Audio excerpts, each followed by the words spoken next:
Sejam bem-vindos a mais um culto online da Batista em Vila Formosa. E para nós é de extrema alegria que você que está aí em sua casa possa acompanhar para que juntos possamos adorar ao nosso Deus. Curta e compartilhe. Continuem conectados.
Percebo quão maravilhoso Ele é e o tanto que Ele me quer. Ele me amou. Ele me ama. Ele me amou.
Graça e paz da parte do nosso Senhor e Salvador Jesus Cristo. É uma alegria, um privilégio nos encontrarmos mais uma vez através das redes sociais, através do Facebook e do YouTube, nessa celebração online. Quero agradecer você que tem nos acompanhado, agradecer a oportunidade de adentrar ao seu lar, você que faz parte da Batista Vila Formosa, você que tem nos acompanhado, é o nosso visitante. Sejam todos bem-vindos a mais essa celebração. E nessa oportunidade eu oro e espero que o Espírito Santo do Senhor ilumine as nossas mentes e corações na compreensão da palavra dele. Vamos falar hoje sobre amor, um tema tão falado, mas não sei se vivido na mesma proporção, ou melhor, com certeza não é vivido na mesma proporção. Vamos falar sobre as dimensões práticas do amor, né? E eu quero, antes de ler o texto, ler uma definição que eu achei muito interessante sobre amor. Amor é um sentimento que predispõe alguém desejar o bem de outro. Sentimento de dedicação absoluta de um ser a outro ou a outra coisa, ou uma divindade. O amor, é claro, é o tópico predileto, né, dos poetas, escritores, cantores, compositores, pastores, cristãos, não cristãos, todos nós queremos falar do amor.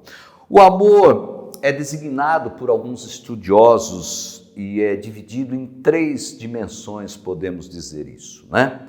O amor ágape, o amor filéu e o amor eros. Eu quero resumir, né? Não vou entrar em detalhes de definição, o estudo dessas 3 dimensões no aspecto do significado, mas quero falar, como disse, nas dimensões práticas do amor, mas quero fazer uma definição rápida do amor ágape, o amor divino, o amor cristão. Ágape também era o nome que se dava à celebração do amor cristão. Em reuniões, né? Com estreita conexão com a ceia do Senhor. Então, um amor que demonstra o amor cristão, o amor divino. O amor filéu é o amor que mostra afeição, o amor que é derivado da palavra filia, que tem o significado de amizade, sinal de amor. Essa expressão aparece em Mateus 5 vezes, no Evangelho segundo João. Ela vai aparecer por 13 vezes no aspecto e no sentido de demonstrar o amor fraternal.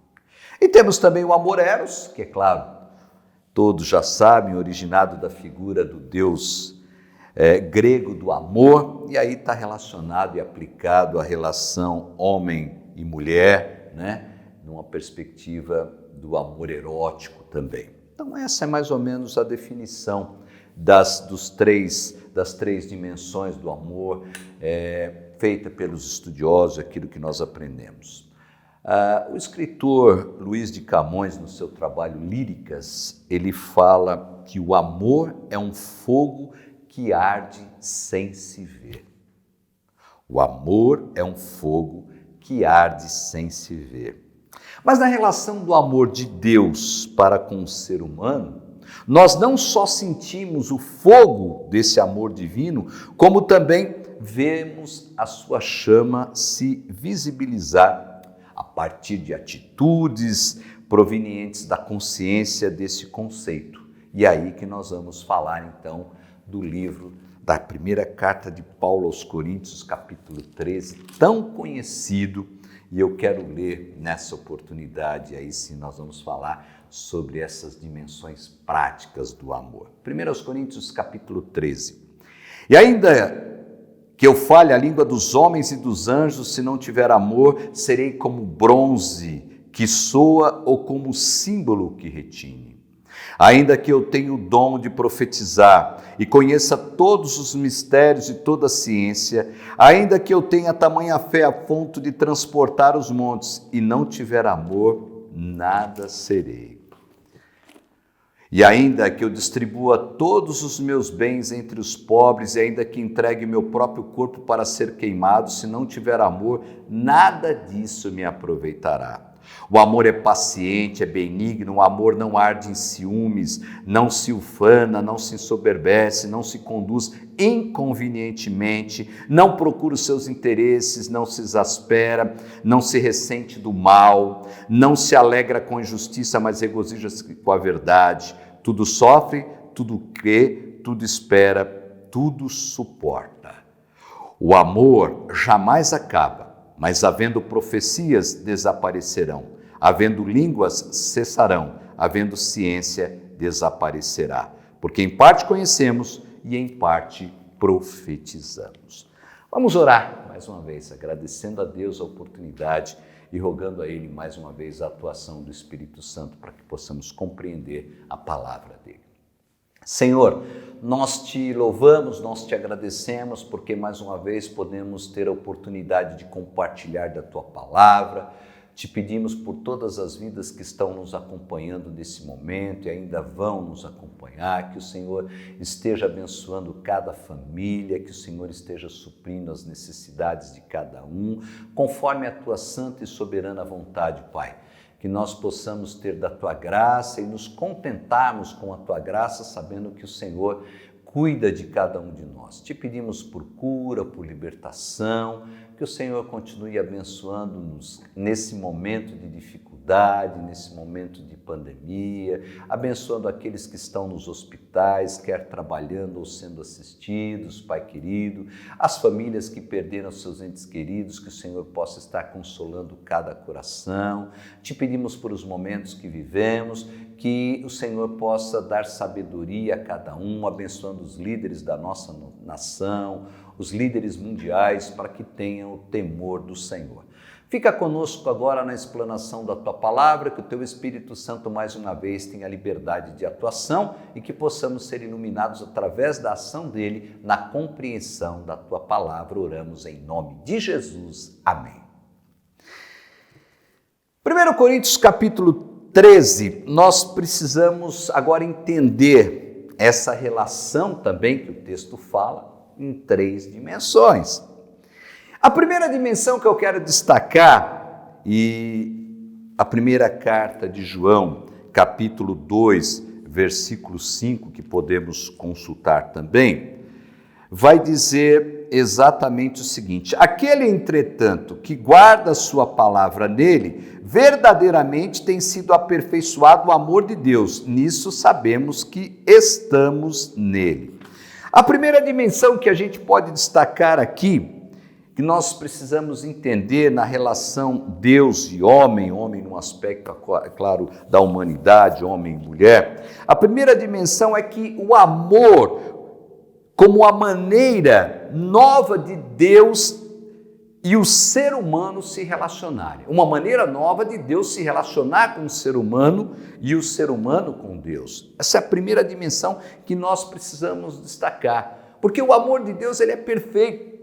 O amor de Deus, sim, cumpre tudo isso que Paulo está dizendo aqui na sua primeira carta à igreja de Corinto. A segunda dimensão é que o amor como única maneira de ser diante de Deus. Porque hoje nós procuramos muito fazer, o realizar. Mas essa segunda dimensão vai dizer que o amor como única maneira de ser diante de Deus.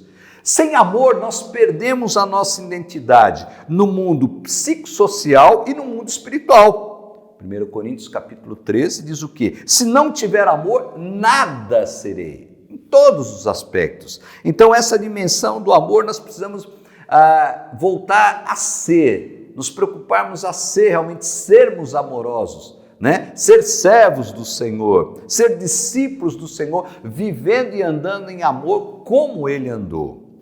A terceira dimensão é que o amor como única maneira de reagir de um modo sadio à existência adversa. Aliás, nós vivemos um grande dilema nesse tempo, né? Amar aqueles que pensam contrário. Amar aqueles que fazem opção contrária à nossa, ou diferente da nossa, podemos dizer isso. E aí é um grande exercício, e é sobre isso que eu quero falar, destacando aqui essas questões que foram colocadas pelo apóstolo Paulo. E aí eu poderia colocar aqui algumas questões, por exemplo, paciência e impaciência. Paciência versus impaciência. Porque no amor, nem sempre tudo dá certo como programamos, né? Então nós programamos alguma coisa como nós planejamos e aí não dá certo. E aí o que acontece? Aí entra o amor. Porque o amor é que vai nos fazer exercitar essa paciência. O amor é que vai fazer colocar essa paciência em prática, mesmo quando aquilo que estava previamente programado, né, não dá certo. E vai transformar essa situação de impaciência, né, mas ter paciência. A primeira carta de Pedro, capítulo 2, versículo 20, depois você pode consultar. 1 Coríntios, capítulo 1, versículo 6, vai falar exatamente isso. Paciência versus impaciência. Quando nós colocamos o amor em prática, a paciência sempre vence. E aí aqueles momentos de dificuldade, né, a gente costuma ouvir muito algumas histórias, por exemplo, do amor relacionado entre homem e mulher, alguém que viajou, né? O homem viajou para trabalhar em outro país, em outro lugar, e a mulher fica esperando, e algumas amigas às vezes falam, não, mas ele não vai voltar mais, depois de um longo tempo ele volta, e os dois realmente concretizam aquela relação. Isso é paciência, e o amor é paciente. O amor aguarda, o amor não fica desesperado. Então esse reagir, né, com amor é bem diferente do reagir sem amor. O reagir com amor é paciência, é calma, é tranquilidade. Poderíamos também destacar, e o texto fala, benignidade versus indiferença. O que significa isso? Quando nós colocamos o amor em prática, esse amor vai nos fazer sempre pensar nas necessidades do próximo e como atendê-las. Porque nós estamos acostumados muitas vezes a ver as nossas necessidades. Paulo, quando escreve aos Romanos, no capítulo 13, versículo 10, ele fala exatamente sobre isso. Muitas vezes no mundo de hoje, mesmo nós cristãos ou na igreja, a nossa comunidade está indiferente a tudo que está acontecendo. Eu sempre destaco, né, a igreja precisa ter a visão de não se tornar um gueto, só aquele, sabe, aquele clube, o clube social que as pessoas se encontram.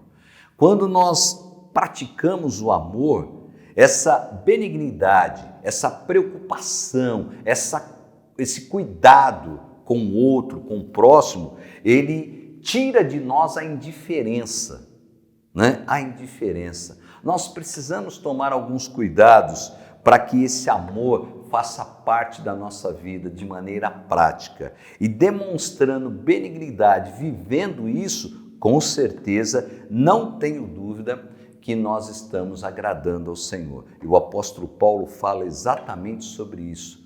O amor é o princípio de todas as coisas, né? Aliás, amor maior, Deus que enviou Jesus Cristo, seu Filho unigênito, para morrer no meu lugar e no seu lugar, essa preocupação com o ser humano. Então nós precisamos praticar isso, nós precisamos desenvolver isso, nós precisamos buscar isso. A benignidade sempre vai vencer a indiferença quando pensarmos e praticarmos o amor. Posso destacar também, e hoje, a grande dificuldade, feminicídio, os maus tratos com as mulheres, como nós temos ouvido isso, e o texto fala sobre isso. A ausência de ciúmes versus possessividade. O amor verdadeiro não oprime. Filipenses, capítulo 1, versículo 9, 1 Tessalonicenses, capítulo 3, versículo 12. Eu fico impressionado hoje quando eu vejo um marido, um companheiro, um namorado ferir, machucar, tirar a vida da sua companheira, da sua esposa, da sua namorada e dizer que foi por amor, que ele ama. Isso não é amor, isso é possessividade, né? A mulher passa a ser propriedade do homem, pode acontecer o inverso também, mas o que nós temos visto muito mais é essa situação. Então não existe aquela confiança, não existe aquele cuidado, não existe aquele amor. O que existe é possessividade. É meu, é minha. E eu faço o que eu bem entendo. Eu mando, desmando, eu agrido. Isso é um momento que nós vivemos, não é só no Brasil, mas em todo o mundo, que nós precisamos rever. Nós precisamos, como cristãos, também repensar um pouquinho essa questão de possessividade. Quando nós vivemos em amor, nós não temos possessividade, nós temos confiança. Nós cuidamos para que a pessoa amada seja feliz. E é importante destacar, mesmo no meio cristão, essa questão de ausência de ciúmes ou confiança versus a possessividade. É muito próximo ali.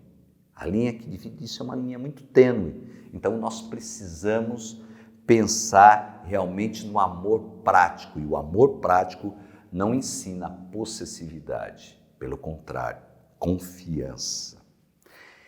Outra questão também muito em moda hoje, podemos dizer infelizmente, é a discrição versus a ufania.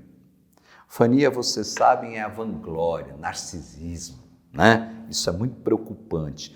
O amor não se gloria em si mesmo, porque é dom de Deus. Ninguém é capaz de amar por si mesmo. Isso já está claro, já está comprovado. O apóstolo Paulo mesmo diz que aquilo que ele queria fazer de bom ele tinha dificuldade, mas o mal já era automático. O amor pleno só pode ser encontrado em Deus, não existe outra forma.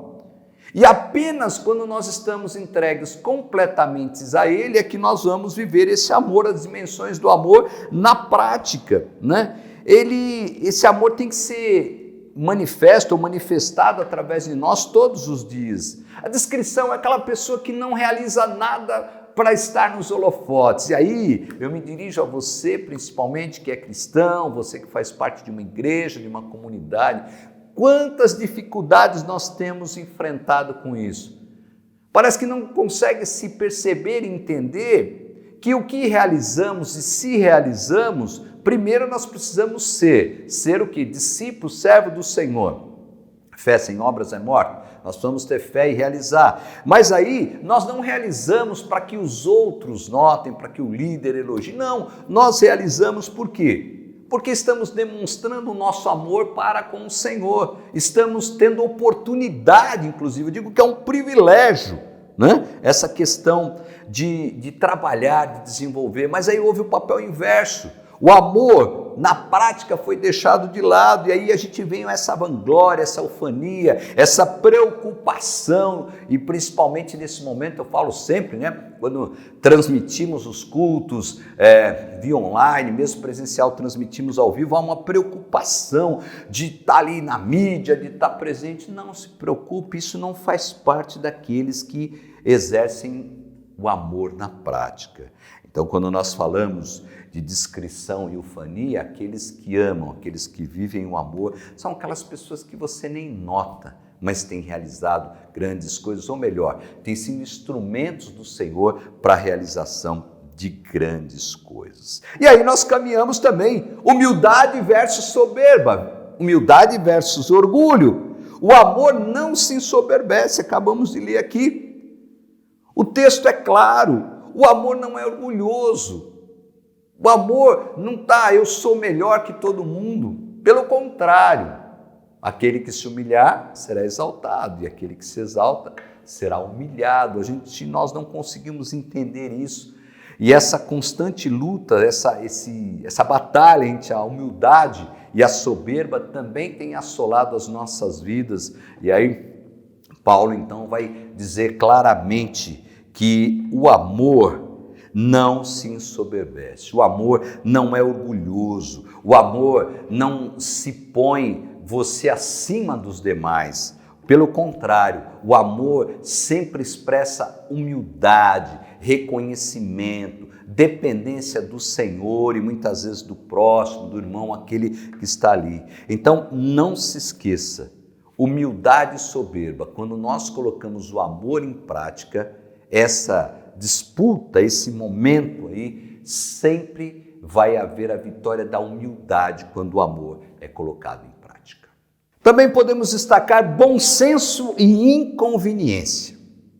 O amor não é inconveniente, não se manifesta inoportunamente, através de palavras fúteis, através de gestos obscenos, declarações descabidas, né? Aqui entra aquela questão do falar a verdade. Tem gente que não, mas eu tenho que falar, isso é a verdade, eu estou com a razão. Isso é se portar inconvenientemente. Existem maneiras, né, de criticar, eu diria, maneiras de orientar, para que essa crítica, essa orientação seja construtiva. O bom senso, ele impera, o momento certo que devemos falar. No calor de uma discussão, de uma desavença, de um momento, eu vejo isso muito no trânsito. Como nós vemos isso no trânsito nos dias de hoje, né? Infelizmente, há uma questão de uma irritação muito grande, nós vamos falar um pouquinho adiante sobre isso, e aí são gestos, são palavras que trazem como consequência discussões mais acaloradas, trazem inclusive como consequências tirar a vida um do outro, no trânsito, por uma briga de trânsito. Às vezes nas nossas comunidades, nas nossas igrejas, quantas questões como essa nós temos perdido tempo. Não se tem bom senso, não se aguarda o momento certo. A palavra, o que a Bíblia diz? Se você viu alguém errar, alguma dificuldade, vai lá e fala diretamente com ele. E infelizmente hoje há uma coisa de contar, de falar para todo mundo. Isso não é prática do amor, pelo contrário. Isso não é prática do amor, isso não agrada ao Senhor.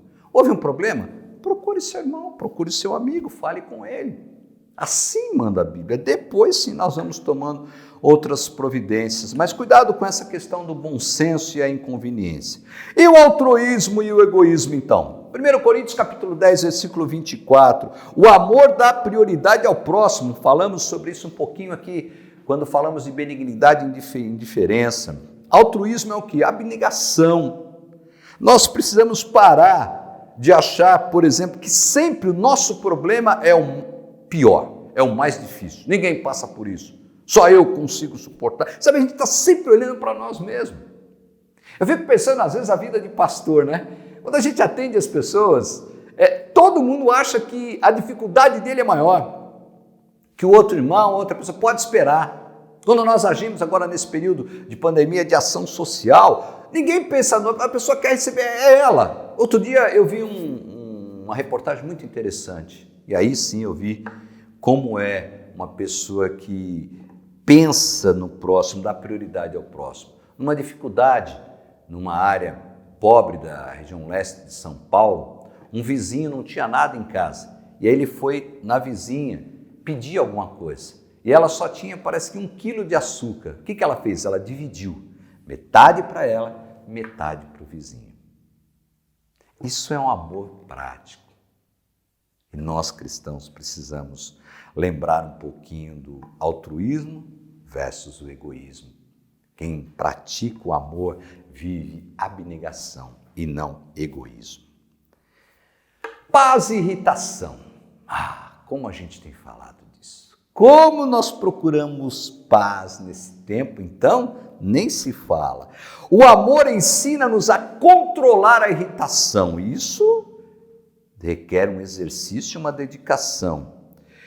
E esse controlar a irritação, que é uma companheira de todos os seres de carne e osso, todos os seres humanos, nós nos irritamos com muita facilidade.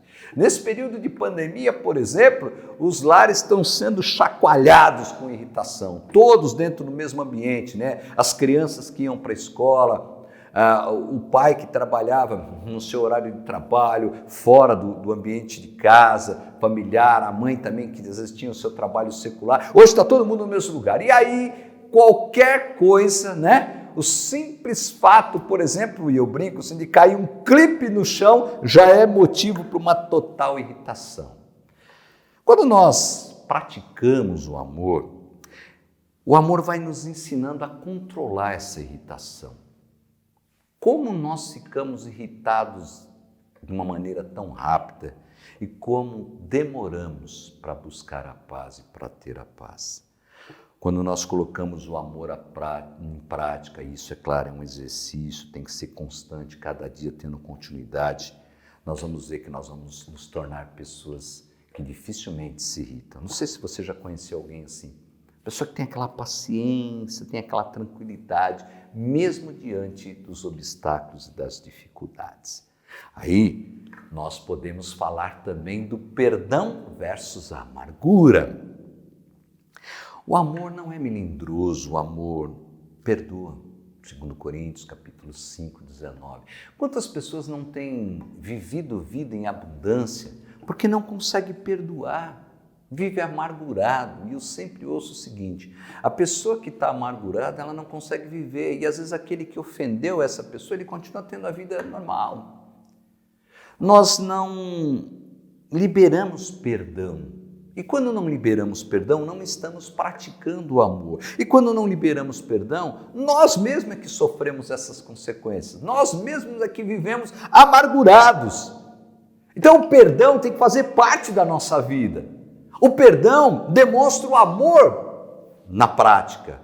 O perdão vai nos curar. O perdão vai nos estimular. O perdão vai nos trazer paz, altruísmo, bom senso, humildade, discrição, ausência de ciúmes, benignidade, paciência. Então, esse perdão precisa ser liberado, precisa ser trabalhado, às vezes, por coisas tão pequenas. Nós precisamos perdoar mais, precisamos viver melhor. E para viver melhor, não fique amargurado, mas libere perdão. E aí, nós temos, então, algo que envolve também a nossa sociedade hoje. E o cristão precisa se posicionar. Solidariedade versus a injustiça. 1 Coríntios capítulo 13, versículo 6 vai falar que o amor não diz bem feito, né? Para alguém que, por exemplo, um dia ofendeu você numa situação difícil, agora ele está passando por um problema e às vezes a gente... ele procurou. Eu fico imaginando aqui, me permita um parêntese, Jó. Jó deve ter ouvido muito isso, né?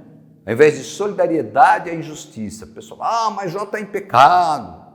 Jó não faz a vontade de Deus, está sofrendo. As pessoas não sabem o que acontece. E mesmo quando é consequência de erros, nós precisamos ser solidários, estender a mão, guardadas as devidas proporções, conhecendo, claro, cada caso, mas nós precisamos liberar essa solidariedade. O amor não se alegra com a injustiça. Por isso que a igreja, o povo de Deus, precisa ser solidário, precisa se posicionar, inclusive, com relação à injustiça social. A igreja, nós precisamos ser canal de bênção para que essas injustiças cada vez mais sejam reduzidas. Nós precisamos nos posicionar em determinadas situações. Então a gente fala, mas isso é política. Não, você trabalhar contra a injustiça, você ser solidário, e agora nesse tempo isso tem ficado claro, tem ficado mais transparente, nós precisamos trabalhar para isso. Coragem e dor. Alguns pensam que o amor isenta de dor. Não, ao contrário, o amor nos dá coragem e força para enfrentar a dor. Nós, quando praticamos o amor, nós não vivemos eternamente com dor, resmungando, falando, né? Se fazendo de vítimas muitas vezes. Mas não, o amor nos encoraja. Se cair, nós vamos levantar. Esse amor vivido na prática, ele nos encoraja a enfrentar a dor. Enfrentar a dor, às vezes, nesse período da perda de um ente querido.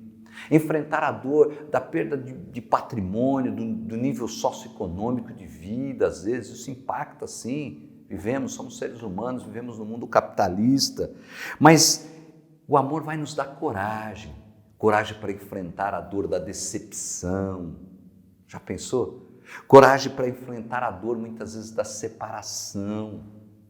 Nesse período de pandemia, quantos casais têm se separado? Coragem para enfrentar a dor, muitas vezes, de um filho que não consegue entender, não consegue trabalhar e viver esse amor com relação aos pais. Então, a coragem vem com o amor. E o amor não isenta ninguém da dor, mas pelo contrário, volto a repetir, ele vai nos dar coragem para enfrentar a dor. E aí também nós vivemos, quando não temos ou não vivemos o amor na prática, a fé versus a dúvida. Paulo também fala sobre isso. Quando tudo se mostra perdido, o amor nos conduz à fé. E essa fé tem que ser trabalhada. Quando na vida chega as incertezas, o desânimo, a vontade de desistir, o amor vai nos desafiar a continuar. O amor vai multiplicar a nossa fé. O amor vai alicerçar a nossa fé. O amor vai nos manter ali firmes na fé. Porque aí nós voltamos para o amor de Deus para conosco. Nós sabemos que Ele é o Pai Todo-Poderoso, depositamos a nossa fé nele, temos certeza daquilo que vamos encontrar. E eu quero caminhar para o final falando um pouquinho sobre esperança e atraso. No amor não há atraso, pelo contrário, a esperança é mais forte. O amor, volto a repetir, não determina que tudo vai acontecer conforme as nossas expectativas, mas ele nos nutre de esperança para aguardar o melhor. Precisamos aguardar o melhor do Senhor. Não entre em pânico, não fique achando que Deus esqueceu, que Ele está demorando de responder, que Ele está demorando de agir. Ao contrário, mantenha a esperança, a fé. Ele sabe o tempo certo, o nosso tempo, falo sempre, é o tempo cronos, dia, hora. O tempo de Deus não é esse tempo, é Kairos, tempo de Deus. Não se desespere, não deixe que a desesperança, que o atraso tome conta da sua vida, mas se mantenha esperançoso. Podemos também destacar sacrifício e acomodação. Há pesos nessa vida para serem carregados e o amor vai nos fazer suportar esses pesos e esses fardos. Não se esqueça, a Bíblia nos garante que nunca vamos passar por aquilo que não podemos, além daquilo que podemos suportar. Não fique acomodado, mas vivendo o amor na prática, nós vamos caminhar. E por último, princípio e fim. Muita coisa à nossa volta vai acabar. O amor, porém, jamais acaba, ou jamais acabará. Por quê? Porque Deus é amor. Para que possamos colocar o amor em prática, nós precisamos entender uma coisa, preste bastante atenção na minha conclusão. O amor não é uma recompensa que se dá aos bons, mas é uma disposição que nasce de Deus no coração daqueles que se voltam para fazer alguém feliz, mesmo em meio à fraqueza e ao erro. Quero repetir, porque entendo que essa conclusão e essa frase pode marcar as nossas vidas. O amor não é uma recompensa que se dá aos bons, mas é a disposição que nasce no coração de Deus ou de Deus no coração daqueles que se voltam para fazer alguém feliz, mesmo em meio a fraquezas e ao erro. Você está disposto a fazer alguém feliz? Você está disposto realmente a colocar o amor em prática? Porque se você está disposto, com certeza, você vai ter paciência, benignidade, confiança, discrição, humildade, bom senso, abnegação, paz, perdão, solidariedade, coragem, fé, esperança e vai crer naquilo que nos aguarda, Que o Senhor nos abençoe, que essas dimensões práticas do amor possam fazer parte da minha vida, da sua vida, da vida de todos nós, porque é isso que nós estamos procurando. Sem amor, nada vale. Sem amor, não chegaremos a lugar nenhum. E Deus continua nos amando. O Senhor continua cuidando de nós. Isso é muito importante destacar. Vamos orar. Pai de amor, te agradecemos, porque a cada dia o Senhor tem demonstrado o teu amor, o teu cuidado, tem nos dado da tua graça. O Senhor nos ama incondicionalmente. O Senhor nos ama mesmo quando não reconhecemos esse amor, nos distanciamos de ti, Pai. Continue nos dando desse amor, continue nos dando da tua graça e que todos nós que ouvimos a tua palavra nesse momento possamos, ao invés de falar do amor, praticar o amor. E assim, com certeza, estaremos sendo abençoados, estaremos abençoando, estaremos, acima de tudo, fazendo a tua vontade. Fica conosco, te pedimos em nome de Jesus. Amém. Que Deus nos abençoe, continue conectado aí, temos mais uma música, temos a nossa agenda, você pode acompanhar as nossas programações e até a próxima celebração, se Deus nos permitir. Não se esqueça, ame na prática. E vamos à nossa agenda. Todas as quartas-feiras nós temos as Quartas de Estudo, que acontece online, tanto no YouTube como pelo Facebook. Aos domingos, às 10 horas, culto online, pelo YouTube e pelo Facebook. Já domingo, às 19 horas, temos a opção presencial. Então, para você que gostaria de vir participar das celebrações presencialmente, não esqueça de antes entrar em contato com 0800 para que possamos adequar o número de pessoas e corresponder às normativas da pandemia. Mas se você quiser acompanhar os cultos das 19 horas aos domingos online, estará disponível tanto pelo Facebook e YouTube. E nós queremos agradecer imensamente a você que tem contribuído com a obra de Deus, pois dessa forma nós podemos continuar com todas as assistências em toda a comunidade e participando assim com a alegria do desenvolvimento de cada um. Um grande beijo e até mais!